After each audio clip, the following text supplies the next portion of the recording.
Welcome to a full animated summary of How to Win Friends and Influence People by Dale Carnegie. Let's get right into it. Part 1. Fundamental Techniques in Handling People. Principle 1. Never criticize or condemn. Criticism is ineffective. When you criticize someone, it doesn't remedy the situation you condemned, because people don't improve in response to criticism.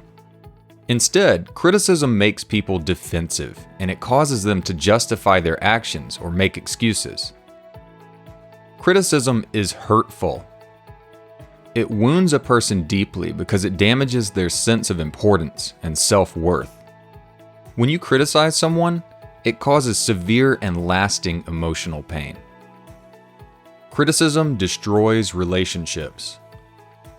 Criticism creates resentment, it prevents friendships, and it inhibits connection. When you indulge in criticism, you stir up bitterness and contempt in the person you criticize. You create an enemy for life. Remember, when you're dealing with people, you're not dealing with logical creatures like robots or Vulcans.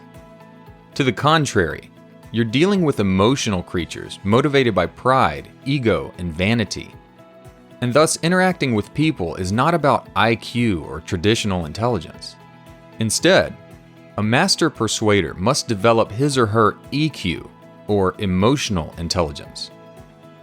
Emotional intelligence is all about perceiving emotions, managing emotions, understanding emotions, and using emotions to achieve a desired outcome. So, how should we deal with the urge to be critical? The trick is to find constructive ways to blow off steam without injuring a person's ego. For example, Abraham Lincoln would write a critical letter and pour out all of his feelings of disappointment and discontent.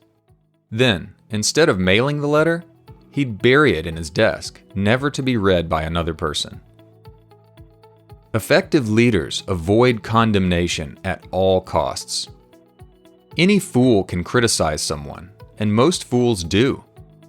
But it takes character and self-control to be understanding, empathetic, and forgiving. So, instead of criticizing people, study them. Try to understand where they are coming from and why they do the things they do. In so doing, you will cultivate sympathy, tolerance, and kindness, all qualities the greatest leaders possess. As the saying goes, you will catch a lot more flies with honey than with vinegar. This leads us to the next principle for handling people. Principle 2. Give appreciation and praise. Every person wants to feel appreciated and important. Sigmund Freud called this the desire to be great. It's a powerful craving inside of everyone you encounter, and the rare individual who satisfies this desire in others will hold them in the palm of his hand. The desire for a feeling of importance motivates people to achieve greatness. For example, it inspired Steve Jobs to want to bring personal computers into everybody's home. It inspired Jeff Bezos to quit his lucrative career on Wall Street and build the everything store from scratch. It inspired Elon Musk to advance electric transportation, space exploration, and solar technology. The desire to feel important also drove Arnold Schwarzenegger to become Mr. Universe 7 times, to become a superstar actor, and then to become the governor of California. Although the desire to be important and to feel important can be a powerful force for good, that very same desire can also motivate people to make bad decisions. For example, it can drive people to spend money they don't have, to buy things they don't need, all to impress people they don't even like. It can also drive people to commit crimes. For example, it drove Bernie Madoff to carry out one of the biggest Ponzi schemes in modern history, and he ultimately made off with billions of dollars. The need to feel important will even drive people to fake illness or disability to get sympathy and attention. So think about it. If people are willing to go to such incredible lengths to acquire a feeling of importance, What miracles could we achieve by simply showing people a little honest appreciation? Charles Schwab, the 19th century steel tycoon and one of the most successful persuaders of all time, said, "Be hearty in your approbation and lavish in your praise." This was his secret to making the big bucks. His people skills landed him $1 million a year when $50 a week was a lot of money. Now, before we finish up this principle, remember that flattery is not honest appreciation. Flattery and appreciation are very different. Appreciation is real. Flattery is fake. Appreciation comes from the heart. Flattery comes from the mouth. Appreciation is unselfish. Flattery is selfish. Appreciation is universally admired. Flattery is universally despised. Overall, flattery is like counterfeit money. If you pass it around to enough people, eventually you're going to get into trouble. However, if you remember to honestly encourage and compliment people every chance you get, and if you truly make them feel appreciated, the success you desire will take care of itself.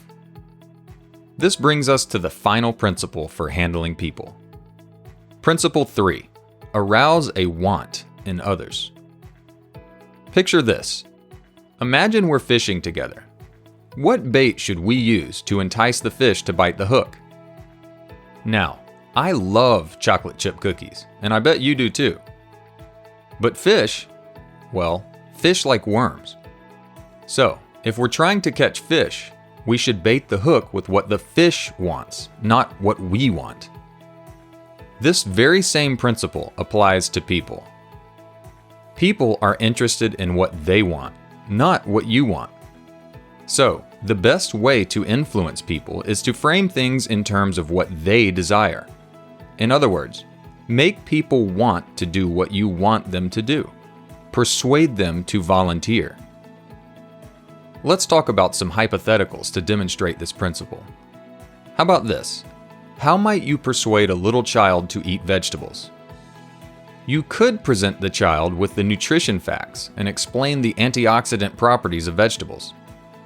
Or you could explain to the child that vegetables will make him big and strong and powerful. Which approach do you think would work better? Well, we all remember Popeye the Sailor Man, the cartoon hero that achieved incredible strength and defeated his enemies simply by eating his spinach. Researchers showed that children who watched Popeye ate, on average, twice as many vegetables as kids who didn't. And they did so because the cartoon tapped into their desire to be big and strong. Here's another example. Say you want to convince a teenager not to smoke cigarettes. Teenagers smoke for various reasons. Some think it's cool to smoke. It's countercultural. It's an act of defiance. And others, well, they think it's sexy or glamorous to smoke. So, if you want to persuade a teenager not to smoke, you might explain that it causes bad breath or low stamina. These side effects are not cool, and they're not sexy. In fact, bad breath and low stamina are both pretty lame. So, the next time you'd like to persuade somebody to do something or not to do something, remember the fish and the worm. Figure out what the other person wants and then appeal to that desire.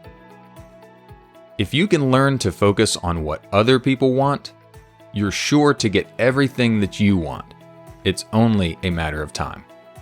Zig Ziglar, the famous author, salesman, and motivational speaker, captured this principle in one of my favorite quotes of all time. He said it like this: "You can have everything you want in life if you just help enough other people get what they want." Part 2. 6 ways to make people like you. Principle 1. Become genuinely interested in other people. To learn this principle, you don't have to look any further than man's best friend. That's right, dogs. Dogs give you consistent love and approval. They offer you their full attention and unrestrained affection. and they only ask for your love in return. As a result, dogs are loved above all creatures on this planet, and they never have a shortage of friends. Humans, however, tend to focus on themselves. For example, the New York Telephone Company conducted a study of conversations and found that the most commonly used word in the English language is the personal pronoun I. Also, think about this. When you look at a group photo that you're in, do you not instinctively search for your picture first? This is natural, and everyone does it. However, it's also a strong indication of the inward focus of human beings. We are all interested in ourselves. Learn to show appreciation for other people, and they will love you for it. But how do we do this? Well, for one, speak to people every chance you get. A few kind words are all it takes to let people know that you see them and you are interested in them. Next, learn birthdays and remember to send birthday cards and happy birthday messages. This is an easy way to let people know that you care about them. Finally, greet people with animation and enthusiasm. Dogs do this by bouncing and wagging their tails. We can do this by simply smiling. Let's move on to the next way to make people like you. Principle 2. Smile. A smile is the easiest way to make a great first impression. You can spend as much money as you want on accessories and clothing to bolster your appearance. However, your most precious attribute, your smile, is as free and as infinite as the air you breathe. In addition to being free and plentiful, smiling is contagious. Research has shown that we are biologically programmed to mimic those around us. The neurological term for this is called sensory motor simulation. Thus, when you smile, people will smile back at you, and your environment will brighten with positivity. Moreover, this effect is not limited to in-person communication. To the contrary, if you smile while you're talking on the phone, it will make you sound more enthusiastic, and thus the listener will be infected with your happiness. So, what if you're not feeling happy or you don't feel like smiling? Interestingly, research shows that the action of smiling can actually make you feel happy because it causes your brain to release the feel-good neurotransmitters, dopamine, serotonin, and endorphins. Thus, the act of smiling makes you feel happy. In this way, if you force yourself to smile, not only will those around you become happier, but you will become happier too. Let's move on to the next principle. Principle 3. Remember names. A person's name is, to that person, the sweetest and most important sound in the world. If you remember a person's name and recall it easily, you pay them a very subtle and very effective compliment. However, if you forget it, you will place yourself at a sharp disadvantage. So, how might we more easily remember names? Well, for one, focus. When you meet people, focus on them and concentrate when they tell you their name. Then, repeat the name in your head and try to use it in conversation a few times before your interaction with that person ends. Also, as soon as possible after learning someone's name, jot it down in a notebook or in your phone. Then, review the list of names every now and then, and this will help you remember the names forever. Names carry power and influence. Andrew Carnegie, one of the richest and most successful people in American history, learned this lesson from his pet rabbits. When he was just a boy, Carnegie had a mama rabbit, and when that rabbit had babies, Carnegie had lots of baby rabbits and nothing to feed them. So, he told the other children in the neighborhood that if they gathered food for the baby rabbits, he would name the baby rabbits in their honor. This trick worked like magic, and Carnegie never forgot it. In fact, he made millions employing the same psychological principle in his business affairs. People are desperate for their names to live on. Libraries and museums owe their richest collections to wealthy people who could not bear the thought of their names perishing from the pages of history. Let's move on to the next principle. Principle 4. Be a good listener. If you want to be a great conversationalist, all you have to do is be a good listener.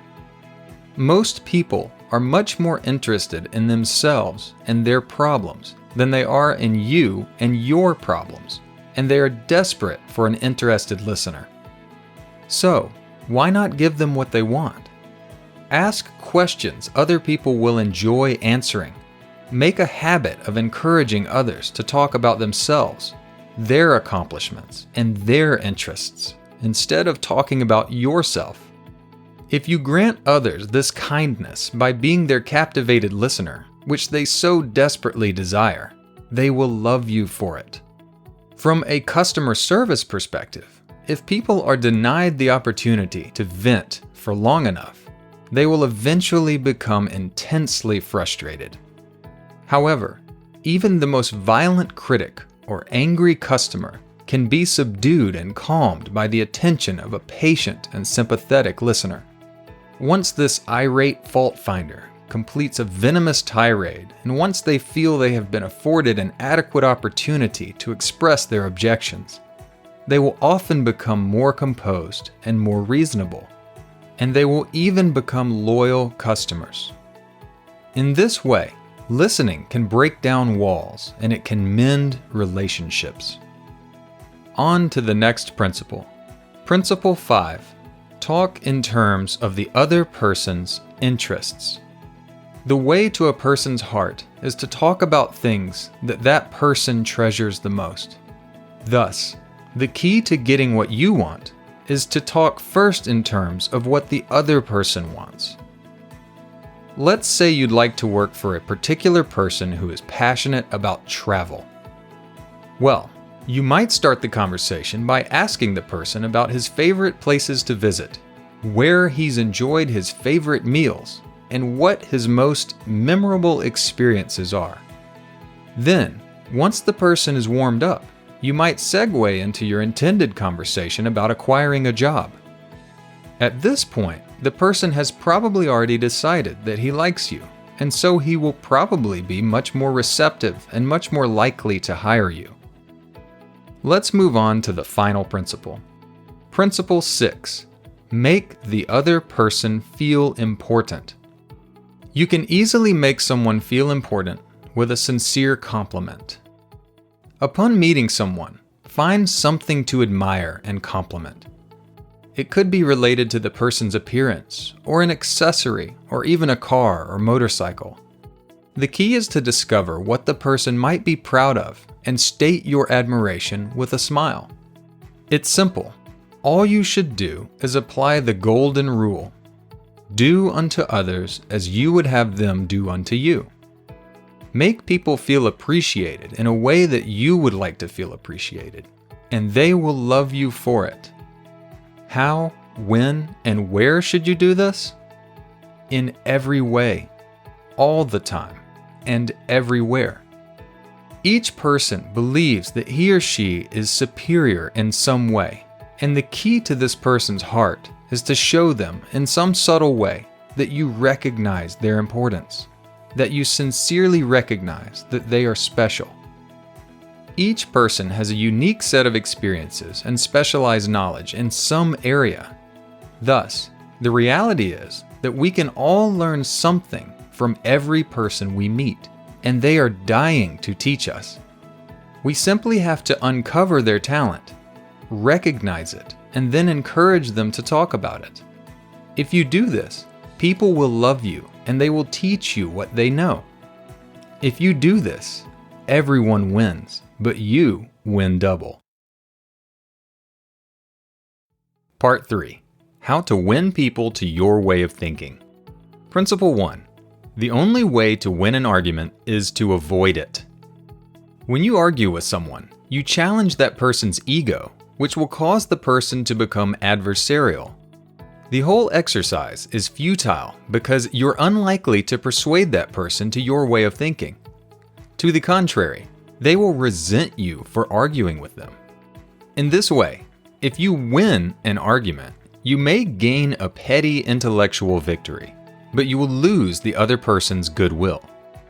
So, the next time you feel the urge to argue with someone, stop and remember this: nobody really wins an argument. Principle 2. Show respect for the other person's opinions. Never say you're wrong. When we realize we are wrong about something, it's quite easy to admit it to ourselves. However, when someone tells us we're wrong, we often become defensive and double down on our flawed beliefs. Therefore, if you want to effectively persuade someone, never rebuke them. Instead, delicately guide them in the direction you would like them to go. A little diplomacy will have a big impact. Principle 3. If you're wrong, admit it. When you admit you're wrong, a would-be critic will feel the need to defend you instead of condemning you. On the other hand, if you try to hide your fault, the critic will have no problem chastising you.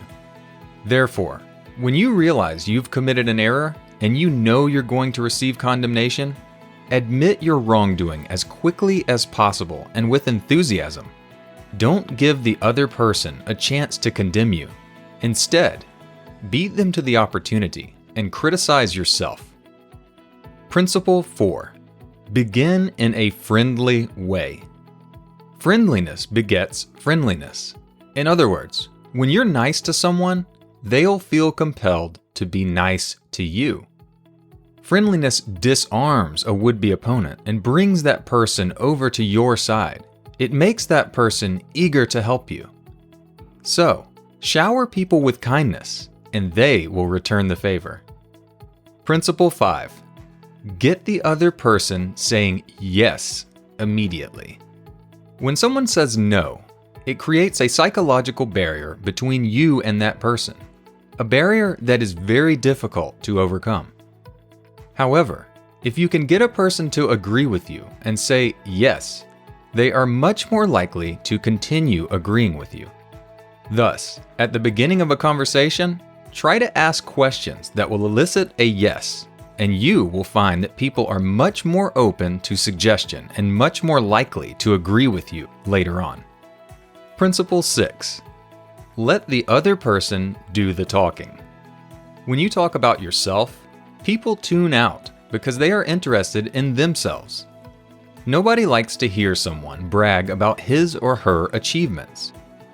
However, most people are desperate for a good listener.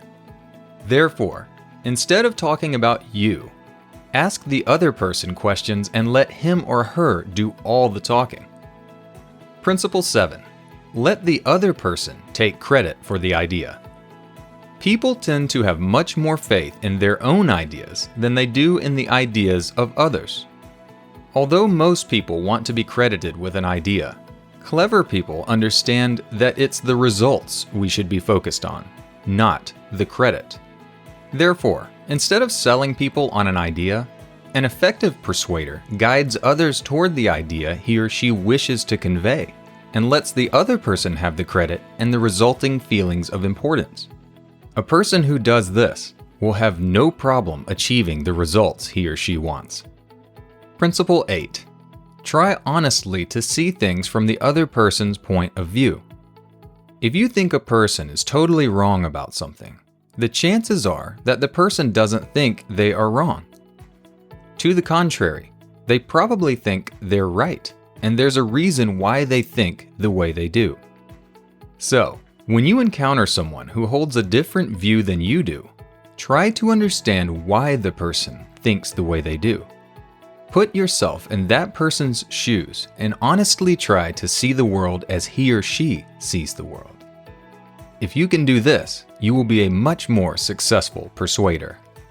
Principle 9. Be sympathetic with the other person's ideas and desires. Do you ever notice how eager children are to show us their bruises and their cuts? Do you ever notice how eager adults are to talk about their surgical procedures and the pain they've endured? People do this because people universally crave sympathy. Therefore, Be sure to sympathize with the other person's situation. Let that person know that you understand their position and why they feel the way they do. In return, the person will sympathize with you and your point of view. Principle 10. Appeal to the nobler motives. People like to regard themselves as fair, unselfish, and honest. When reminded of their character and reputation, people will often attempt to display their integrity.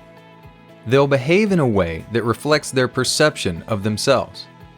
Therefore, when you're dealing with a difficult person, express your confidence in that person's character.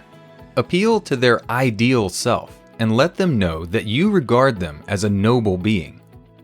In return, they'll exhibit a higher level of character in their dealings with you. Principle 11. Dramatize your ideas. Drama draws attention. Merely stating facts isn't enough to persuade someone in the era of television, YouTube, and podcasts.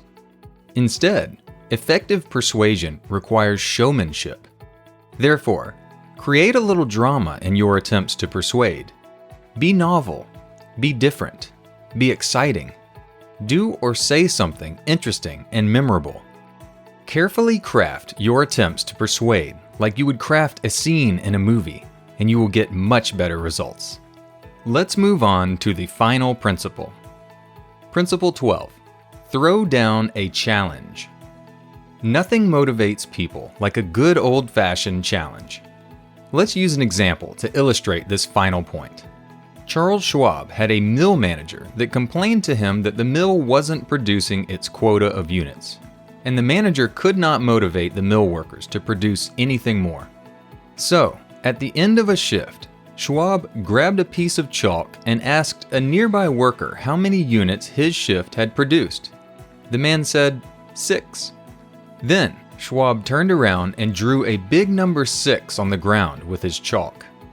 Then, when the next shift discovered what the number meant, they couldn't be outdone. So, they went on to produce 7 units, and then replaced the big number 6 with a big number 7. This continued on and on until the mill maximized its production, and before long, this lagging mill was producing more units than any of the other mills. Part 4. Be a leader. How to change people without giving offense or arousing resentment. Principle 1. Begin with praise and honest appreciation. Oftentimes, constructive criticism is necessary to change the behavior of those we lead. However, before providing feedback, remember this. It's much easier to accept criticism of our shortcomings after we have received praise for our strengths. Thus, to alter the behavior of those people you lead, first uncover their strengths and praise them for those strengths. Let the person know you appreciate them. Then, once they feel they have your confidence, they will readily accept and incorporate your constructive criticism. Principle 2. Call attention to people's mistakes indirectly. If you call attention to a person's mistakes directly, you're likely to offend. However, if you call attention to a person's mistakes indirectly, you're likely to get the results you're looking for. Let's say you own a restaurant. Here's how you might call attention to an employee's mistakes directly, the ineffective way. Listen, John, you did a great job this week interacting with the customers, but you forgot to clean up your tables after your shifts. Now, what's the problem here? That's right, the nasty 3-letter word that nullifies all the good praise you bestowed upon your employee, John. B-U-T. Here's how a good leader might call attention to the same issue, but more effectively. Listen, John, you did a great job this week interacting with the customers. And if you can remember to clean up your tables after your shifts, you'll be one of the best servers in this restaurant. Can you see the difference? Words are powerful. Arranged one way, the very same words are useless. Arranged another way, and you get the results you're looking for. Let's move on to Principle 3. Talk about your own mistakes before criticizing the other person. It's much easier to listen to someone talk about your faults after that person humbly admits that he or she is far from perfect.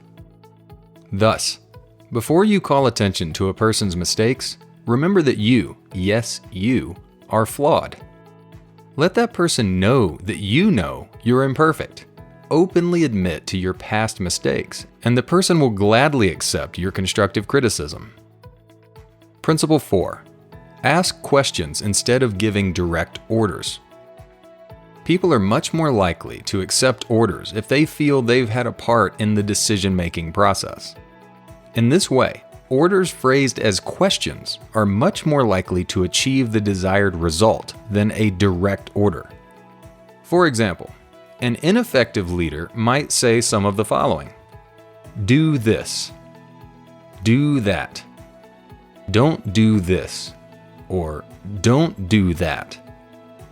While, on the other hand, an effective leader would rephrase the order in a more persuasive form, like, do you think this would work? You might consider doing that. What do you think of this? Or, what would happen if we tried that? Asking questions is not only more persuasive, but it also stimulates creativity in the group as people search their minds for answers. Principle 5. Let the other person save face. The effect your words have on another person, whether your words are criticism or praise, will be amplified when you speak those words in the presence of other people.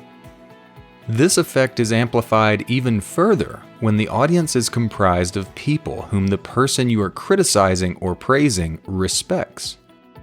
Thus, be mindful of the surrounding audience, especially when you're tempted to criticize someone. Praise people publicly, but be very careful not to criticize someone in front of others. Principle 6. Praise the slightest improvement and praise every improvement. B.F. Skinner, the father of operant conditioning, taught us that the way to train a creature is to reinforce every improvement, no matter how slight. Animal trainers apply this technique, reinforcing every approximation toward the ultimate goal. As a result, they can train animals to do the most amazing things. Now, why wouldn't we apply the same principles when dealing with other people? Praise the people you lead for each improvement they make, no matter how slight, and your people will accomplish incredible things. Principle 7. Give the other person a fine reputation to live up to. A reputation must start at some point. Just because a person hasn't yet attained a reputation for a given quality or trait doesn't mean you can't give that person the same reputation. When you give a person a reputation to live up to, they'll do whatever it takes not to lose that reputation. This plays into the psychological phenomenon that the pain of loss is much more severe than the joy of gain. In other words, we all hate to lose something we have. So, for example, what if you told your employee something like this? John, everyone in this company knows you are a fantastic leader, a person who gets things done, and we're counting on you to get us the results we need this month. Now, do you think this approach would be effective? Don't you think John would fight to maintain this new reputation? The answer is, of course. Let's move on to Principle 8. Use encouragement. Make the fault seem easy to correct. When you tell someone that he or she is terrible at something, that person will likely prove you right. But guess what? If you tell that same person that he or she has a natural talent for the exact same thing, that person will likely prove you right. So, what's the lesson here? If you want someone to succeed at a thing, be liberal with your encouragement and do what you can to make the thing seem easy. Let the person know that you believe in him or her. Do this, and the person will put in the work it takes to prove you right. Let's move on to the final principle. Principle 9. Make the other person happy about doing the thing you suggest. To apply this principle, you must first apply some empathy and determine what the other person really wants. Let's say you have a coffee shop employee that is hungry for respect or to be appreciated at work. Also, let's assume that the milk bar is consistently unkept and disorganized by the end of the day. You might give your employee a title and a badge or a hat to signify this new title. For example, you might appoint the employee to be the milk bar supervisor and give the person a hat or a badge to go with the title. Although the title is essentially meaningless and comes with no extra tangible benefits, it would likely inspire the employee to ensure that the milk bar is always tidy. What's the result? A happy employee that feels appreciated and a tidy milk bar that makes the customers happy. If your customers are happy, you make more money. In other words, everybody wins. The big point here is this: a trivial trinket, toy, or title may make a tremendous difference in the performance of those you're trying to lead. Does it seem a bit childish? Perhaps. However, when Napoleon was criticized for giving toys and trinkets to veterans in his army, he famously stated, "Men are ruled by toys." Napoleon understood the power of symbol, and now you can use this same power to your advantage.